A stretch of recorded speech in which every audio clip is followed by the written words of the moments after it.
ہود علیہ السلام نے اللہ پر توکل کیا. سورۃ ہود میں آتا ہے انی توکلت علی اللہ ربی و ربکم، میں نے اپنے رب پر بھروسہ کیا جو میرا بھی رب ہے اور تمہارا بھی رب ہے. نوح علیہ السلام نے اللہ پر توکل کیا.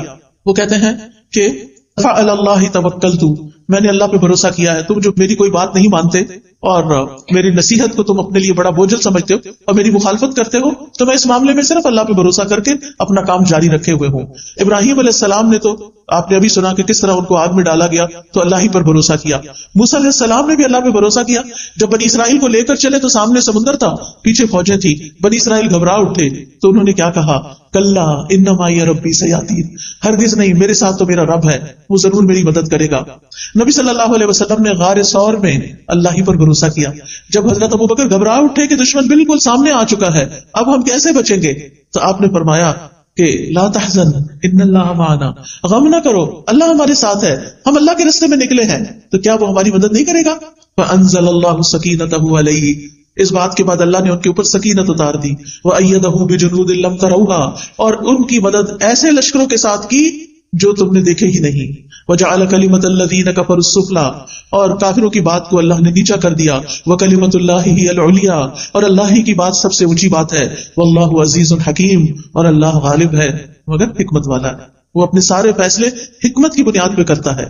پھر اسی طرح آپ دیکھیں کہ چھوٹے کام ہوں یا بڑے کام، مثلا آپ مہمان آ رہے ہیں گھر میں، کھانا بنانا ہے، بہت سا کام ہے، بہت سا، بعض اوقات ہم بہت پیرک ہو جاتے ہیں، پھر چڑچڑے ہو جاتے ہیں، پھر ڈانٹ ڈپٹ بھی کرنے لگتے ہیں، کبھی نوکروں پہ، کبھی بچوں پہ، کبھی شوہر پہ، کبھی جو سامنے آ جائے. کیا ہے؟ کام بہت ہے، کام ہے، لیکن کام ڈاؤن ہو کر بھی یہ کام ہو سکتا ہے اور شور مچا کے بھی یہ کام ہو سکتا ہے. اب یہ تو ہماری چوائس ہے نا کہ ہم کیا کرتے ہیں. اگر ہمارا اپنے رب پہ توکل ہے اور پھر ہم سمجھتے ہیں کہ میں تو کام کروں گی، اپنا کرواؤں گی بھی، لیکن توکل میرا رب پر ہے، ٹھیک اس کام کو وہی کرے گا اور رب کرتا ہے، تو آپ دیکھیں گے کہ آپ بالکل ریلیکس ہو جائیں گے، اسی کام کو آپ انجوائے کرنے لگیں گے. پھر اسی طرح بعض اوقات انسان کو لوگوں کا ڈر ہوتا ہے کہ پتہ نہیں کون میرے خلاف کیا کر دے، کوئی کچھ نہیں کر سکتا. جب لوگوں کا خوف ہو تو بھی توکل کریں، اللہ ہی پر بھروسہ کریں. اگر لوگ منہ موڑ جائیں، بعض اوقات لوگ کہتے ہیں ہم آپ کے لیے کر دیں گے، وہ کر دیں گے، اور پھر جب اینڈ ٹائم آتا ہے کام کا وہ کہیں غائب ہو جاتے ہیں. ایسے میں بھی صرف اللہ پر بھروسہ کریں. پھر اگر کوئی چیز آپ کو غم زدہ کرتی ہے، کوئی چیز آپ کو ہرٹ کرتی ہے، کوئی دکھ دیتی ہے، تو آپ کہیں کہ میں نے اپنا معاملہ اللہ کے سپرد کیا، میرا بھروسہ اللہ پہ ہے، اللہ مجھے کافی ہے. یہ لوگ مجھے تکلیف دے رہے ہیں، ستا رہے ہیں، ان کے مقابلے میں اللہ مجھے کافی ہے. پھر اسی طرح جان کا بھی خوف ہو تب بھی اللہ کو کافی سمجھے.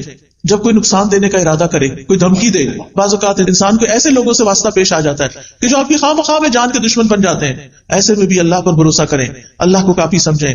اور یہ آیت تو اتنی خوبصورت ہے، جب کووڈ شروع ہوا تھا اور سب لوگ بہت زیادہ خوف زدہ ہو گئے تھے، تو میں نے اس آیت پر ایک لیکچر دیا تھا، قُلْ لَن يُصِيبَنَا إِلَّا مَا كَتَبَ اللَّهُ لَنَا هُوَ مَوْلَانَا وَعَلَى اللَّهِ فَلْيَتَوَكَّلِ الْمُؤْمِنُونَ. ان سے کہو ہمیں اگر کوئی مصیبت آئے گی تو صرف وہی آئے گی جو اللہ نے ہمارے مقدر میں لکھی ہے، ورنہ کوئی مصیبت نہیں آنے والی.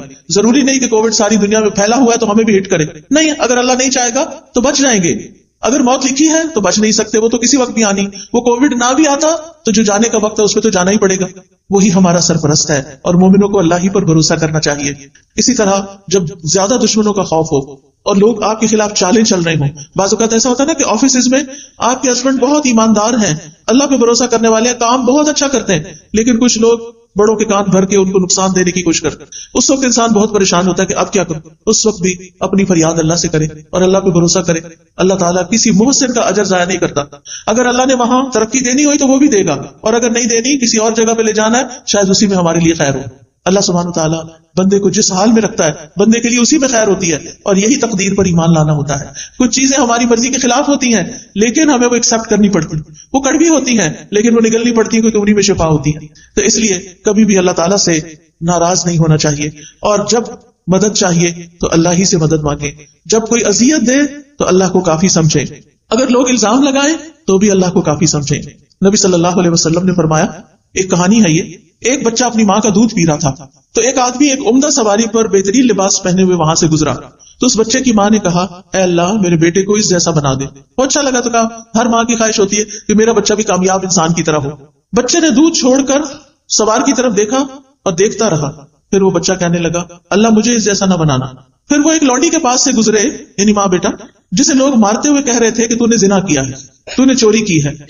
وہ جواب میں کہتی، حسبی اللہ و نعم الوکیل، یعنی میں نے نہیں کی، اب میرا کوئی مددگار نہیں، میرے لیے اللہ کافی ہے اور تو بہترین کارساز ہے.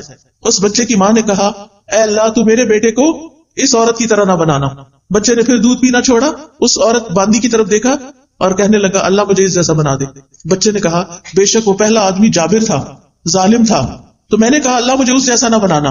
اور یہ عورت جسے یہ لوگ کہہ رہے تھے کہ تو نے زنا کیا, نہ اس نے زنا کیا تھا نہ چوری کی, تو میں نے اس لیے کہا کہ اللہ مجھے اس جیسا بنا دے.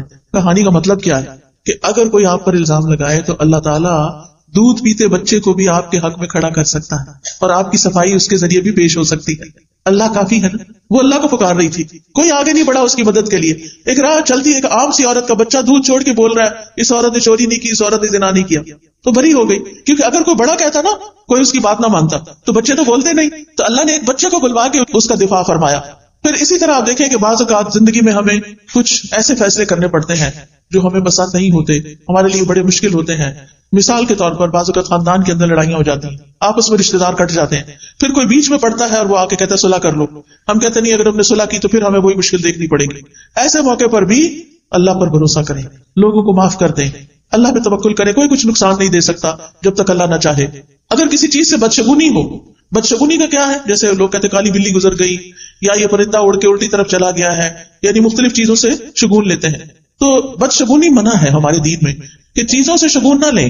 لیکن اگر کبھی ایسی کوئی چیز دل میں شیطان ڈال دے تو پھر اپنے کام کو جاری رکھیں اور اللہ پہ بھروسہ رکھیں. یعنی کچھ لوگ ہوتے ہیں وہ کام چھوڑ دیتے ہیں. کئی دفعہ ایسے ہوتا ہے نا کہ ہم شام کی فلائٹ پہ جانے والے ہوتے ہیں, صبح کی فلائٹ کا کریش ہو جاتا ہے. کبھی کبھی ایسی خبریں سننے کو ملتی, ہم کیا کہتے ہیں ہم نے نہیں جانا. نہیں, کام جاری رہی. اس کو بدشگونی نہ لے کہ وہ صبح ہوا تو آج کے دن شام بھی ہوگا, کیونکہ اس طرح انسان اگر شگون لینے لگے تو زندگی کے کام رک جاتے ہیں. نفع نقصان اللہ کے ہاتھ میں ہے. وہ جو چلے گئے ان کی شہادت لکھی گئی, اللہ ان کو آخرت میں اچھا دے گا اس تکلیف کے بدلے. لیکن ہمیں ایسی چیزوں سے بدشگونی نہیں لینی. اسی طرح ہمارے معاشرے میں افسوس کے ساتھ کہنا پڑتا ہے, اگر کسی عورت کی طلاق ہو گئی ہے یا کوئی عورت بیوہ ہو گئی تو اس کو اپنی شادی پر نہیں آنے دیتے, یا مہندی پہ نہیں آنے دیتے, یا جو بھی کوئی اور پروگرام ہوتے ہیں, کہتے ہیں کہ نہیں یہ سہاگن نہیں ہے. آپ دیکھیے کیا آپ نے کسی کی زندگی کا ٹھیکہ لے رکھا ہے.